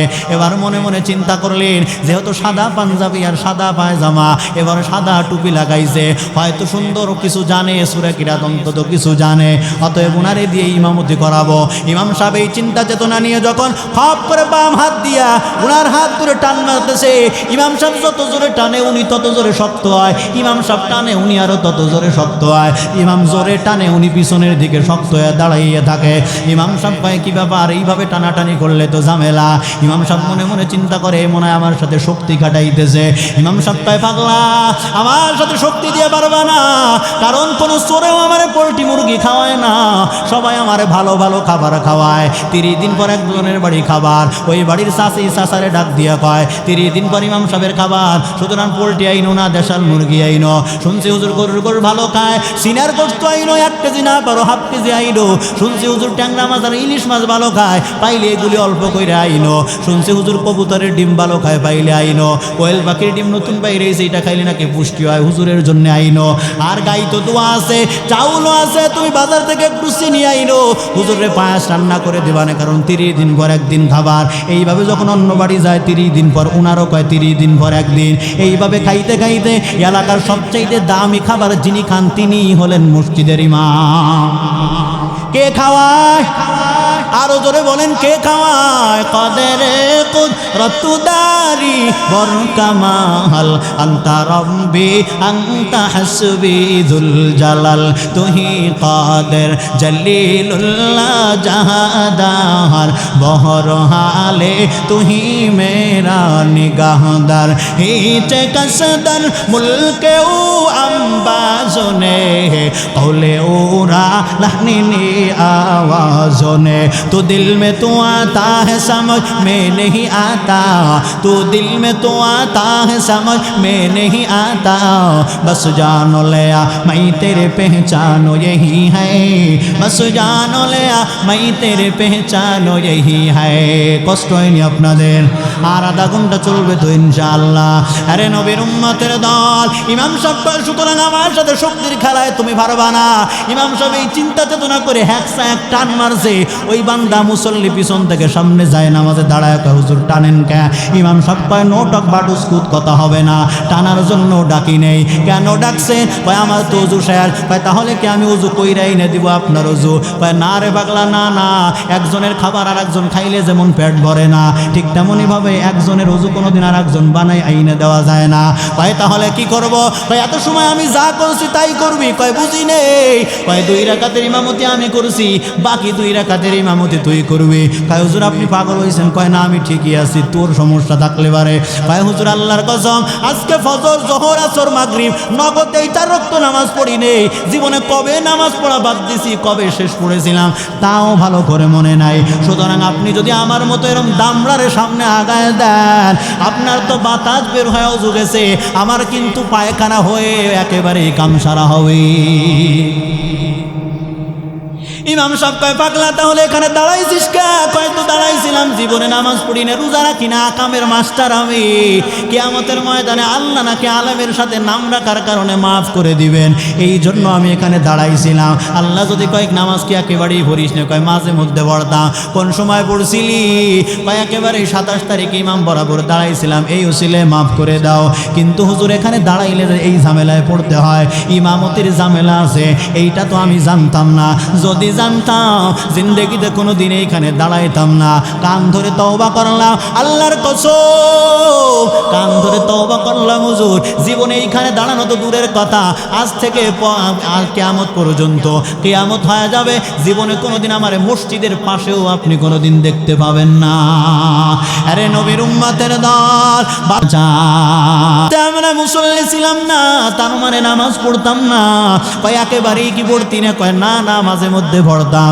কোন দিন পড়তি কয় শুক্রবার যেদিন আসে ওই দিন বউ ডাক দিয়ে কয় আমি মহিলা মাদ্রাসার ছাত্রী আমি 3 বেলা কোরআন পড়ি 5 ওয়াক্ত নামাজ পড়ি পর্দা করি জিকির করি হালাল খাই আর তুমি নামাজ পড়ো না আমার কপালটা বড় খারাপ সুতরাং তুমি আজকে শুক্রবার দিন নামাজে যাও মা ডাক দিয়ে কয় তোর দাদা ছিল মসজিদের মুয়াজ্জিন বাবা ছিল মসজিদের ইমাম কিন্তু আমার বড় আফসোস তোকে আমি আলেম বানাইতে পারলাম না নামাজিও বানাইতে পারলাম না সারা সপ্তাহ পড়ো নাই সমস্যা নাই এখন একটু মসজিদে যা শুক্রবারের দিন আল্লাহর একটা দিন বউয়ের কথা আর মায়ের ধাতানি শুই না অনেক যুবক মসজিদে যায় কথা কোন ঠিক কি ঠিক না কোন সময় যায় বা ইমাম সাহেব কবে ফাজ করুন ইয়াদ করুকম অশকুরুলি ওয়ালা তাকফুরুন খুতবা শেষ হবে ভাব নামাজের কাতার সোজা করার অভাব এই সময় দাঁড়ায় 2 রাকাত যখন কমপ্লিট হলো ইমাম সাহেব ডান পাশে সালাম ফিরিয়ে দিল উনি বাম পাশে একা একা নিজেই ফিরেইয়া পিছন দিক দিয়ে বের হয়ে যায় বাবার বয়সী দাদার বয়সী মানুষগুলি সুন্নাতে দাঁড়ায় উনি কিছুই মানে না কেউ নেমাইরা মসজিদ থেকে বের হয়ে যায় এই ধরনের আল্লাহর ওলি মুসল্লি আছে না নাই জোরে বলেন যে কোন একটা মাসআলা শুনে নেন নামাজের সামনে দিয়ে হাঁটা কত বড় জঘন্যতম অপরাধ এইটা যদি কোনো মানুষ বুঝতো ওখানে দাঁড়ায় থাকতে থাকতে কিয়ামত কায়েম হয়ে যাইতো নামাজের সামনে হাঁটতো না কয় জীবনে কি নামাজ পড়তি না কয় না মাঝে মধ্যে পড়তাম কোন দিন কয় শুক্রবার 2 রাকাত পড়ে যখন বের হয়ে যায় পিছন থেকে ইমাম সাহেব ডাক দিয়ে কয় আরে সান্দু কি ব্যাপার কোথায় যাও কয় বের হয়ে যাইতেছি বাসায় যাব কেন তুই এই পরের সুন্নাত পড়বি না কয় না না আগের 4 রাকাত পড়ছি কয় জীবনেও পড়ি না কয় কেন পড়িস না কয় সুন্নাত লাগে না ফরজ মানলেই হয়ে যায় এই ধরনের মুফতি মার্কা মুসল্লি সমাজে আছে না নাই জোরে বলেন আরে নবীর উম্মতের দল আপনাদের থেকে স্বতন্ত্র জবাব চায় ফরিদপুরের মুসলমান সুন্নাত লাগে কি লাগে না আরো জোরে বলেন ইমাম সাহেব নামাজ পড়ায় মক্তব কমপ্লিট করে ঘুমাইয়াছে হঠাৎ করে যুবক আইসা ডাক দিয়ে কয় হুজুর একটু দোয়া করবেন কি দোয়া করব কয় আল্লাহ যেন একটা সন্তান দেয় কয় যা 1 বছর ওয়েট কর সন্তান পাবে এইভাবেই চলতেছে 1.5 বছর পরে এসে কয় হুজুর কি ব্যাপার আপনার সাথে যখন আমার দেখা হয় আপনারে লাল চা খাওয়াই না সাদা চাই খাওয়াই ভালো ভালো খাবার দেয় আমার বাসায় যখন খাবার যায় পোলট্রি খাওয়াই না দেশাল মুরগি আর গরুর গরু দিয়ে খাবার পাঠায় দেয় সুতরাং সুতরাং আমার দোয়াটা তো একটু কায়দা বাদা করা উচিত ছিল। কয় কি রে, কি সমস্যা? কয় আপনি তো বলছিলেন 1 বছর পর সন্তান পাবো, 1.5 বছর হয়ে গেল সন্তান তো পাইলাম না, আমার ভিতরে ঝামেলা নাকি আপনার ভিতরে? ইমাম সাহেব কয় না রে পাগলা, না, আমি সুদ খাই না, ঘুষ খাই না, তাড়িয়া বাবা ফেন্সিডিল খাই না, আমি জীবনে কোনোদিন বিড়ির পাশায় টান দেই নেই, সিগারেট কোনোদিন টান দেই নেই, সুতরাং আমার জবান তো পবিত্র, অতএব এই জবানের দোয়া তো আল্লাহ ফিরায় দেওয়ার কথা না।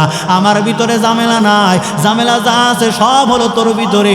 কি ঝামেলা? কয় সন্তানের বাবা হবি, বিয়ে করছিস, কয় তা তো ছাতা মনে না, ছাতা মনে বিয়ে না কইরা কোনোদিন সন্তানের বাবা হওয়া যায় না। এইটা যেমন বোঝেন এই এলাকার মুসলমান, এইটা কেন বোঝেন না? বান্দারে নিম গাছ লাগায় কোনোদিন আনার খাওয়া যায় না, অশিক্ষিত হয় কোনোদিন সরকারি কলেজে চাকরি পাওয়া যায় না। এইটা যেমন বোঝেন আরিফ বাজারের মানুষ, এইটা কেন বোঝেন না? ইসলাম বাদ দিয়া কোনোদিন মুসলমান হওয়া যায় না, আর নবীর সুন্নাত বাদ দিয়া কোনোদিন উম্মত হওয়া যায় না।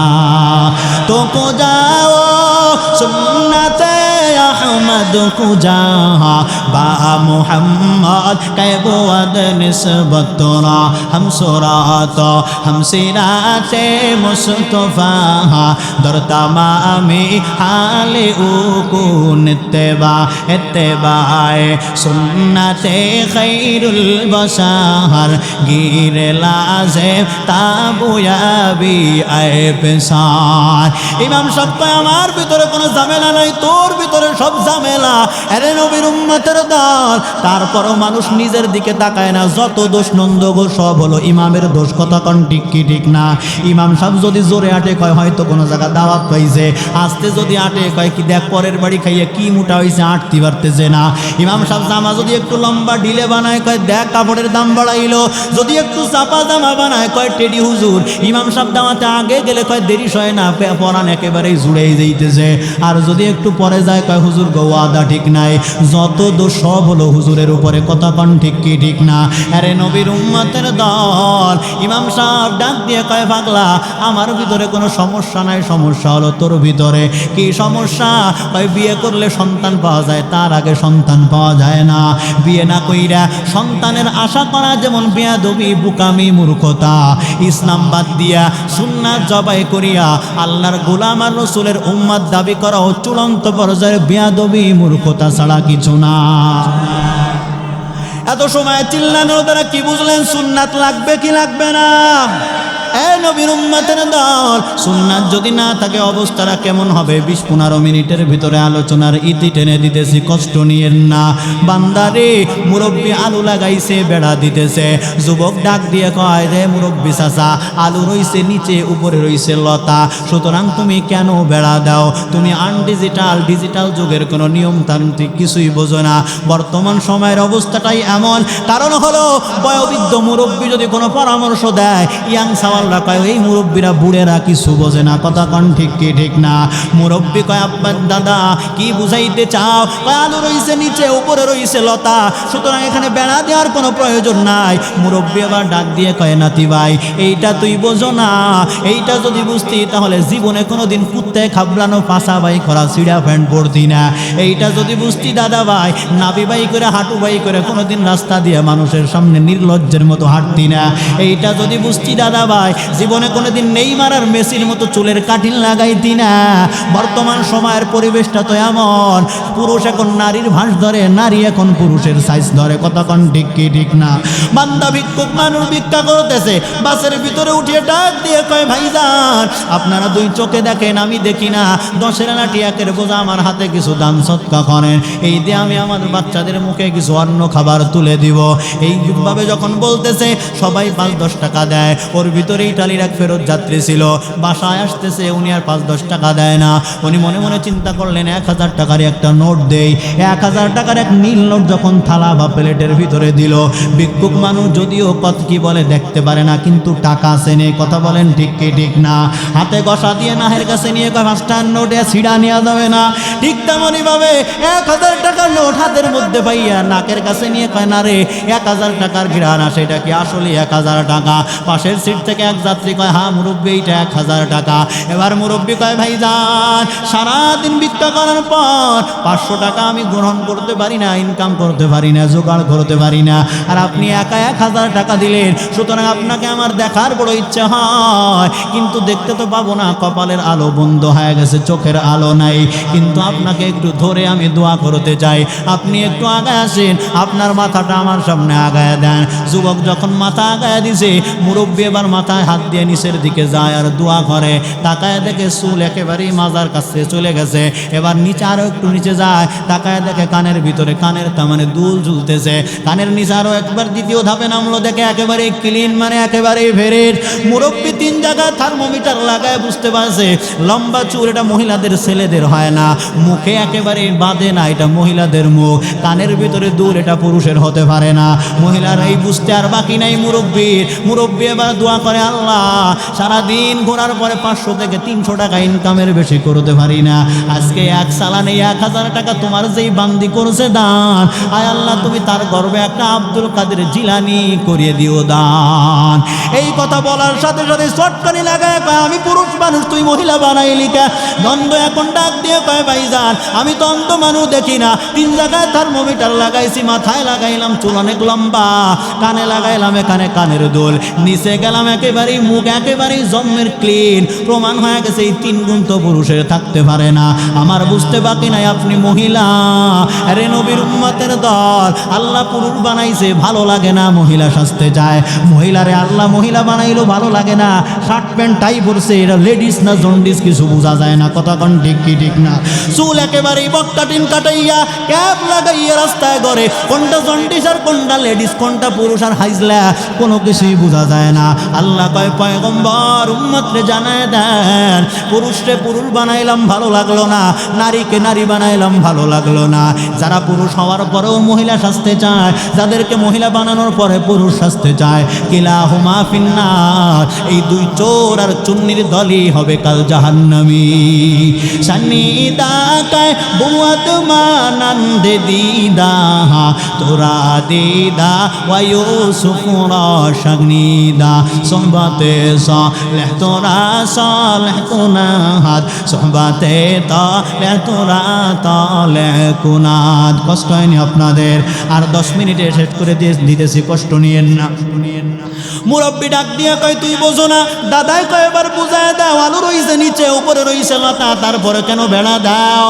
মুরব্বী তখন ডাক দিয়ে কয় দাদা ভাই তোর কথা ঠিক আছে, উপরে রইছে লতা, নিচে রইছে আলু, কেন বেড়া দেই?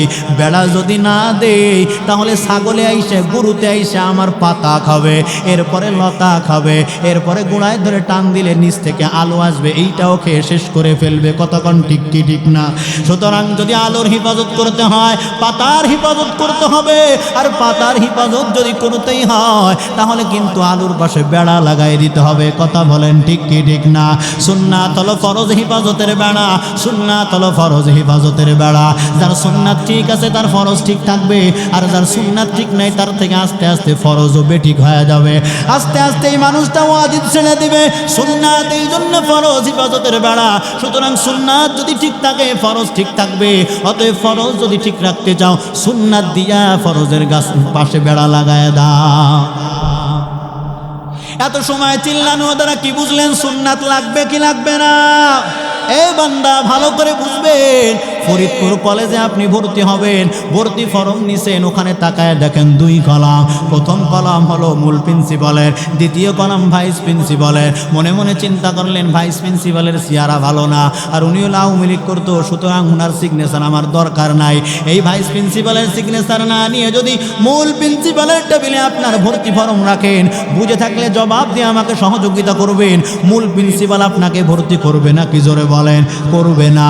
এইটা যেমন বোঝেন এইটা কেন বোঝেন না?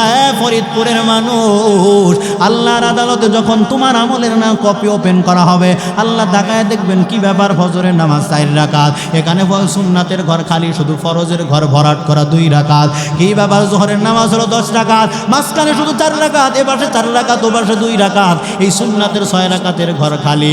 আসরের নামাজ মোটামুটি ঠিক আছে, মাগরিবে 3 রাকাতের ঘর পূরণ করা, কিন্তু বাকি 2 রাকাত সুন্নাতের ঘর খালি।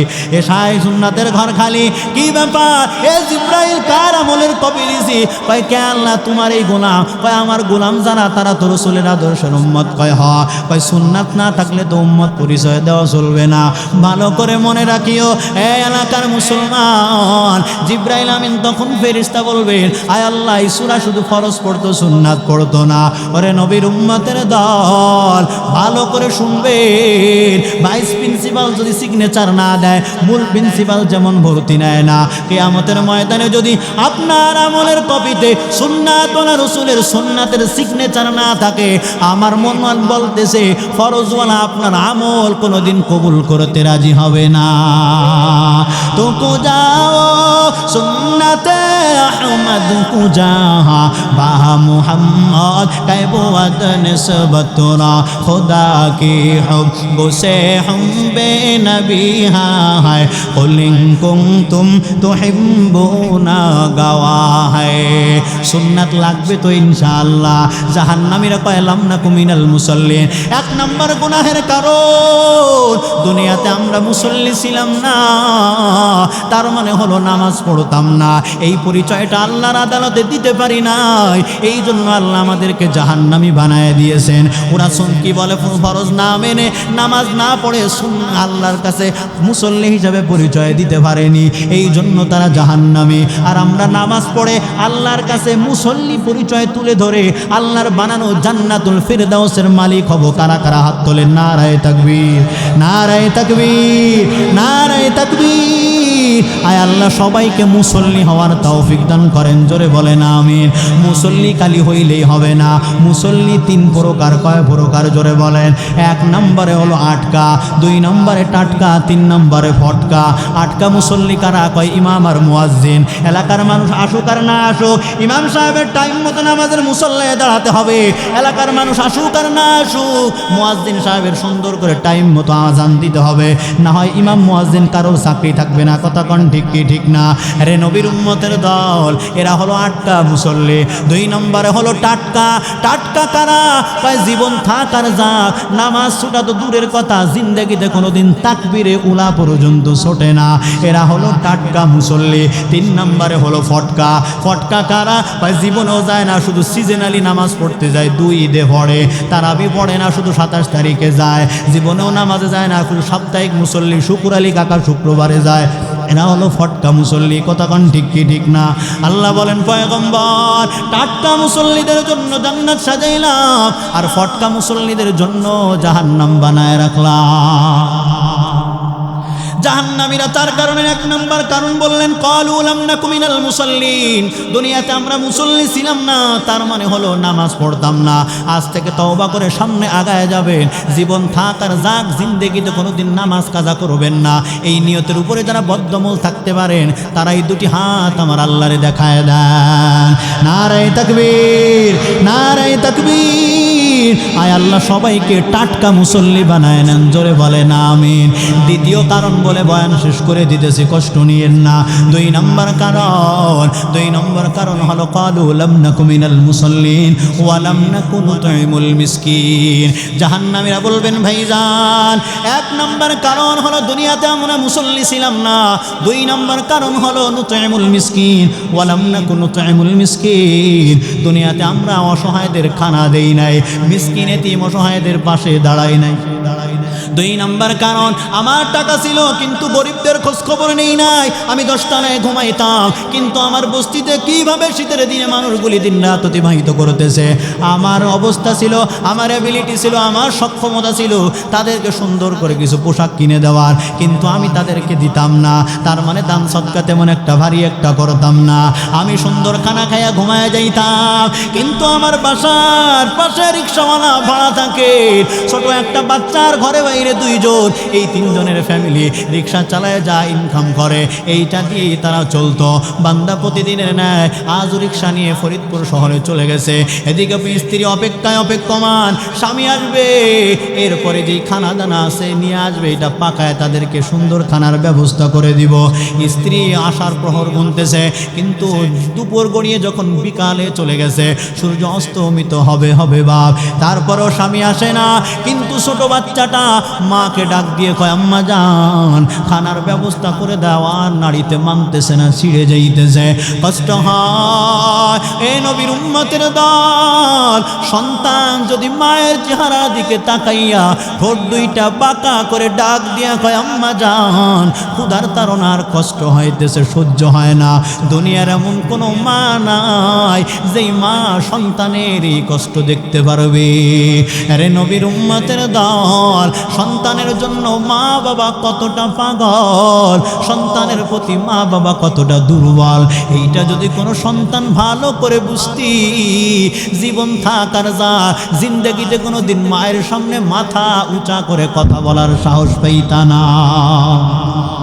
সন্তানের প্রতি মা বাবা কত বড় দুর্বল, এই দুর্বলতার খবর যদি কোনো সন্তান অন্তরের ভিতরে উপলব্ধি করতে পারতি, জীবনে কোনো দিন বউয়ের কথার মোহে পড়ে মা বাবাকে ভুলে থাকার সাহস পাইতি না। জোরে কোন ঠিক কি ঠিক না?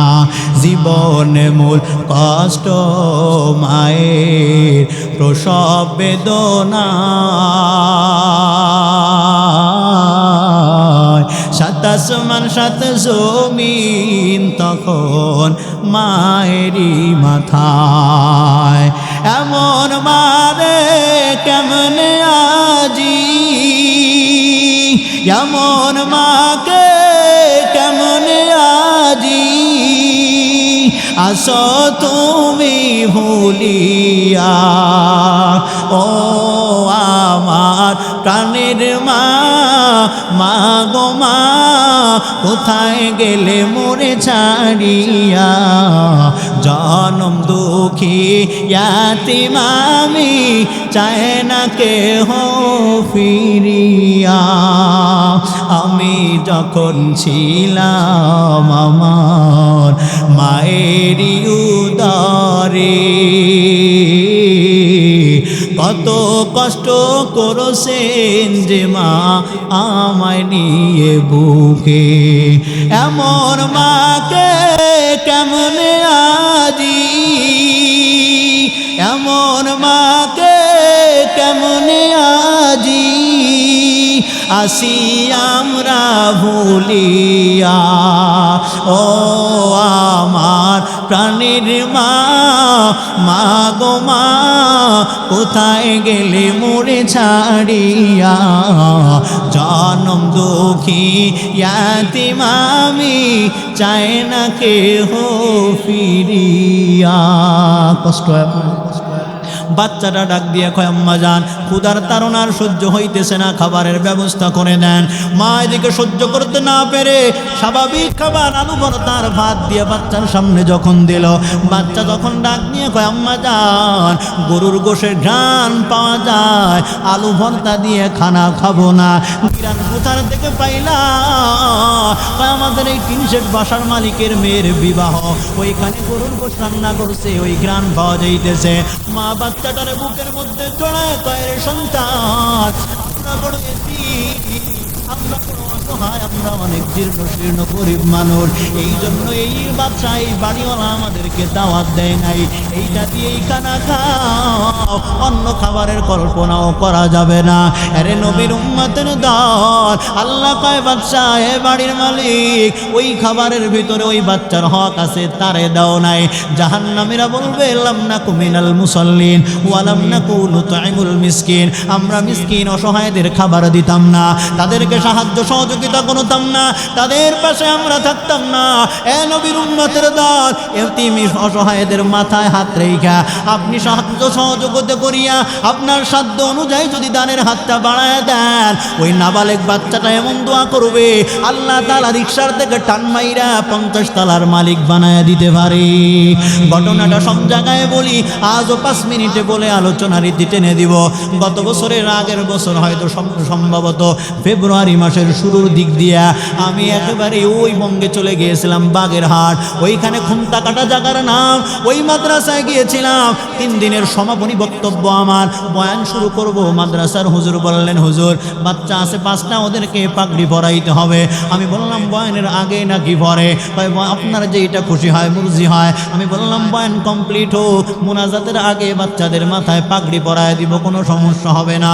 যেই কথা সেই কাজ, বয়ান কমপ্লিট করলাম 3-5টা বাচ্চা সিরিয়াল মেনটেন করে আসতেছে, সবাইকে মাথায় সুন্দর পাগড়ি, সম্মানের পাগড়ি পেঁচায় দেওয়া হলো। হঠাৎ করে 5ম নম্বরে একটা বাচ্চা আসলেন, ওর মাথায় আমি পাগড়ি পেঁচাইতেছি, বান্দা কোনো কথা বলে না, শুধু কান্না করতেছে, একেবারেই পিচ্ছি। আবার হুজুর আমাকে আওয়াজ দিয়ে বললেন, হুজুর এই বাচ্চাটা অন্ধ মানুষ, চোখে দেখে না, কিন্তু আল্লাহর এমন কুদরত, মাত্র 1.5 বছরে পুরা কোরআনটা মুখস্থ করে নিয়েছে, আয়ত্ত করে নিয়েছে। এই স্টেজে দাঁড়াইয়া একেবারে আলিফ লাম থেকে নিয়ে সূরা নাসের সিন পর্যন্ত সবার সামনে সুন্দর করে অন্তর থেকে, সিনার থেকে কোরআনটা বের করে জবানে উচ্চারণ করে শোনায় দিবে। আল্লাহকে সাক্ষী রেখে, তার উপরে ভরসা রেখে আমি আপনাকে জানায় দিচ্ছি হুজুর, একটা লুকমা পর্যন্ত আমি দিতে পারবো না। জোরে কোন আল্লাহু আকবার। বান্দারে পাগড়ি পরাবো, বান্দা শুধু কাঁদে। আমি বললাম, কেন কাঁদিস একটু বল। বাচ্চা তেমন কোনো আওয়াজ দেয় না। যখন কান্নার কারণ জিজ্ঞেস করলাম, তখন কেমন যেন কাটা ঘায়ে লবণের ছিটা লাগছে। আমি জিজ্ঞেস করলাম, কি হয়েছে বল। কয় হুজুর 4 জনরে পাগড়ি দিলেন, ওর বাবাদেরকেও টুপি দিয়েছেন। কয় হ্যাঁ দিয়েছি, কিন্তু আমার বড় দুপুরুদ নসিব, আমার কলিজায় বড় আঘাত। আল্লাহ আমার চোখের আলো নিয়ে গেছেন, পাশাপাশি আমার আব্বা আম্মারও নিয়ে গেছেন। কেমন করে নিল একটু বল, একটু জানায় দে। আমি পাগড়িটা না পেঁচা আমার ঘাড়ের উপরে ওর মাথা রাইকে বললাম, ভাই বল কি হয়েছে একটু বলবি। তাই হুজুর আমার আব্বা রিক্সা চালায় আমার হাফেজ বানাইতে চেয়েছিল। আমার বাসা যশোর জিকর গাজা। আমি যেদিন হেফজ নেই, ওই দিন আমার আব্বা আমার এই হেফজের অনুষ্ঠানে আসতে চাইছিলেন। টাকা একটু কম, নিজের রিক্সা নিয়ে আসার জন্য চিন্তা করলেন। কিছু দূরে আসার পরে মনে মনে চিন্তা করলেন, দূরের রাস্তা, দেরি হয়ে যাবে। রিক্সাটা টানা মাইরা আমার মা আমার বাবা একটা সিএনজি রিজার্ভ করে আমার মাদ্রাসায় আসতেছিলেন। আসার সময় প্রতিমধ্যে পিছন থেকে গাড়িতে আমার মা বাবাকে বহন করা সিএনজিকে চাপা দেয়। হুজুর তাকায় দেখে আমার বাবা রিক্সা চালায় আমার মাদ্রাসায় টাকা পাঠাইতো, কিন্তু আজকে বড় আনন্দের দিন, আমার বাবা দেখে যাইতে পারলেন না।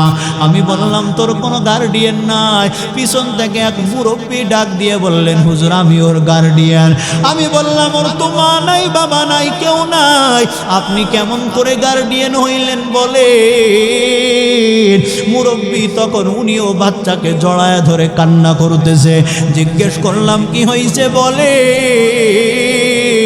মুরব্বী তখন আরো কান্নার আওয়াজ বাড়ায় দিয়ে বললেন, হুজুর এই বাচ্চার সাথে আমার রক্তের কোনো কানেকশন নাই, এই বাচ্চারে আমি তেমন কোনো পরিচয় জানি না, কিন্তু এই বাচ্চাটার সাথে আমার একটাই সুসম্পর্ক। কি সুসম্পর্ক বলেন? বাচ্চাটা যখন মাদ্রাসায় আসলো, আসার পরে আমার হুজুর আমার দোকানের সামনে নিয়ে গেছে। ছোট একটা বাজার, এই বাজারে চায়ের দোকানের ব্যবসা করি আমি। হুজুর যখন এই বাচ্চাটারে মুহতামিম সাহেব আমার বাসার সামনে নিয়ে গেল, দোকানের সামনে যখন নিয়ে গেছে, যাওয়ার পরে বলতেছে, হুজুর আল্লাহর মেহমান রেখে যাইতেছি, এই মেহমান আপনার বাসায় রেখে গেলাম। আমি তখন বললাম, এই বাচ্চাটা তো একেবারেই কিভাবে খানা দিব, অন্ধ মানুষ। ওই সময় এই বাচ্চাটা আমার দিকে তাকায় কয়, আব্বা জান আমি অন্ধ মানুষ, এই জন্যই কি আমার খানা দিবা না? এই কথাটা বলতে দেরি হয়, আমার কলিজায় এমন আঘাত, এমন আঘাত। আমি তখন দোকান ফালাই ওর বুকের মধ্যে জড়ায় কইলাম, রে আব্বা জান আমি যদি খানা খাই তুইও খাবি, কোনো টেনশন করবি না, কোনো চিন্তা নাই, আমি যতদিন বেঁচে আছি তোর খানার কোনো টেনশন হবে না। হুজুর ওই বাচ্চাটারে আমি আমার বাসায় খানার ব্যবস্থা করলাম। 1 সপ্তাহ যাবৎ বাচ্চা আসে যায়, কিন্তু রাস্তা দিয়ে গাড়ি চলাফেরা করে। মাঝে মধ্যে কোনো সন্তান, অন্য ছাত্র ভাইরা ওর হাত ধরে আমার বাসায় পৌঁছায় দেয়। আবার অনেক সময় ও একাই আসে, কিন্তু প্রতিমধ্যে আমি তাকায় দেখলাম এক ভ্যানওয়ালা ওর পিছনে এসে মেরে দিছে। বাচ্চাটা ওখানে একেবারে জীর্ণ শীর্ণ অবস্থায়, ওর বাম পায়ের হাড় ভেঙে গেল। ও অনেকদিন মাদ্রাসায় ছিল না। আল্লাহর কসম হুজুর, আল্লাহর কসম, এই বাচ্চাদের খাওয়াই আমি কি পেয়েছি ভালো করে শোন। এই বাচ্চাটা 3 মাস আমার বাসায় খানা খায় নাই, মাদ্রাসায় ছিল। যেই 3 মাস ওরে আমি খানা দেই নাই, ওই 3 মাস আমার দোকানের ব্যবসায় তেমন উন্নতিও ছিল না। আর এই বাচ্চা যেদিন থেকে আমার বাসায় আসছে, ওই দিন থেকে আমার ব্যবসার উন্নতিও দিন দিন বেড়ে গেল। আমি বললাম বিস্তারিত একটু বলেন। আমি চিন্তা করলাম বাচ্চাটা এইভাবে আসতে গেলে তো সমস্যা হবে। মোটামুটি যখন সুস্থ হলো তখন আমি কি করব রে, বললাম তুই আর আসবি না, মাদ্রাসায় থাকবি। আমি 3 বেলা খাবার তোর মাদ্রাসার দরজায় পৌঁছায় দিব। হুজুর 3.5 বছর মক্তবের আলিফ বা থেকে নিয়ে শুরু করে কোরআন হেফজ করেছে। এই 3.5 বছর আমি নিজে ওর খানা টানতাম। আমার ওর সাথে তেমন কোনো পরিচয় দেওয়ার মতো ভাষা নাই। আমি এই বাচ্চাটার ভাতের বাটি টানা একজন রাখাল। আমি বললাম মুরব্বি কি পেয়েছেন বলেন। উনি বললেন ও আমার বাসায় থাকা অবস্থায় আমার বাম পাশে একটু ব্যথার আগমন হয়। আমি বাগেরহাট শহরে গিয়ে ভালো ডাক্তাররে দেখাইলাম। ডাক্তার আমাকে বললেন মুরব্বি আব্বা যান, আপনার ডান পাশের কিডনিটা পুরাটাই নষ্ট হয়ে গেছে, ফেল হয়ে গেছে, সুতরাং বাঁচার তেমন কোনো সম্ভাবনা নাই। আমি এই খবরটা ওরে জানাই নাই, কারণ আমি গরিব মানুষ। বাসার বিবিকেও আমি বলি নাই, কিন্তু আমি ওরে আসরের সময় আড়ালে ডাক দিয়ে বললাম আব্বা জান, আমার এই সমস্যা, তুই ফজরের আগে যেহেতু উঠো, তুই নাবালেক মানুষ, তোর কোনো গুনাহ নাই, তুই একটু আল্লাহর দরবারে দোয়ার আবদার জানাবি। আল্লাহকে বলবি আল্লাহ আমার এই ভাতের রাখালটারে হায়াত তুমি বাড়ায় দাও, আয় আল্লাহ তারে তুমি সুস্থ করে দাও, না হলে আমার হাফেজ হওয়া হবে না, খানা কেউ দিবে না রে আল্লাহ। আমিও দোয়া করতে থাকলাম, আল্লাহ আমার তেমন কোনো চাওয়ার কিছু নাই, কিন্তু আমার কোনো আমল যদি তোর আদালতে বড় কবুল হয়, এর বিনিময়ে এতটুকু আশা আমার, সেটা হলে এই বাচ্চা হাফেজ না হওয়া পর্যন্ত আমার মৃত্যু দিও না। হুজুর 2 মাস পরে ডাক্তার আমার যাইতে বলছে। ডাক্তার আমার দিকে তাকাইয়া হাসে। আমি বললাম আমারে মিথ্যা সান্ত্বনা দিবি না রে পাগলা, আমার হায়াত নাই, শেষ হয়ে গেছে, বুঝতে পেরেছি। ভাই মুরব্বি না না, তাকায় দেখেন, একটা টেস্ট আমরা 2 বারের বেশি দেই না, আপনারে 4-5টা টেস্ট করাইছি, একই রিপোর্ট। কি সেই রিপোর্ট জানায় দে ভাই এমন কি আমল করেছেন, এমন কি ভালো কাজ করেছেন। হয়তো আল্লাহর দোয়া আছে, আপনার আল্লাহর কাছে আপনার দাম আছে, মানুষের দোয়া আছে, হয়তো বেগুনা মাসুমদের দোয়া আছে, হয়তো ভালো কোনো বান্দা বান্দির দোয়া আছে। এই জন্য মিরাকেলের মতো আল্লাহ আপনার 2টা কিডনিকে আগের মতোই সুস্থ করে দিয়েছে। জোরে কোন সুবহানাল্লাহ।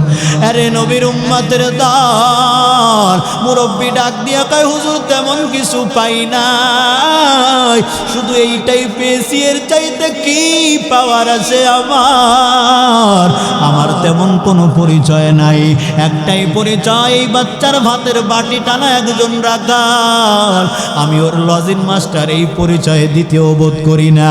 আমি ওকে বলেছিলাম আল্লাহর কাছে বলবি আল্লাহ আমার এই রাখালটারে সুস্থ রাইখো, না হইলে খানা খেয়ে দিবি। আরে নবীর উম্মতের দল, ওই এতিমদের মুখে যদি ভাত তুলে দাও আল্লাহ সুস্থ করে পারে কি পারে না? জোরে বলে। এতিমদের মুখে ভাত তুলে দিবি, মাথায় হাত রেখে দোয়া করবা, আল্লাহ কয় রিকশাওয়ালার মতো 50 তালার মালিক বানায় দিব। ওই এতিমের মতো অনেক বাচ্চারা আপনাদের আব্দুল জব্বার দারুল উলুম মাদ্রাসায় আছে, অনেকের মা নাই, বাবা নাই, অনেকের আপন বলতে কেউ নাই, একেবারে নিঃস্ব হয়ে গেছে। আপনারা 1-2টা বাচ্চারে কন্ট্রোল করতে পারেন না, কিন্তু আল্লাহ তাআলা আপনাদের মাদ্রাসার মুহতামিম সাহেব এই জিয়াউল হক এই ভাইজানের মাধ্যমে অনেক সন্তানদের দিনের লাইনে রাখতেছেন। জোরে কোন ঠিক কি ঠিক না? উনি কেমন করে দিবে? উনি তো আর কোটিপতি না, সব দিয়ে দিবেন সম্ভব না।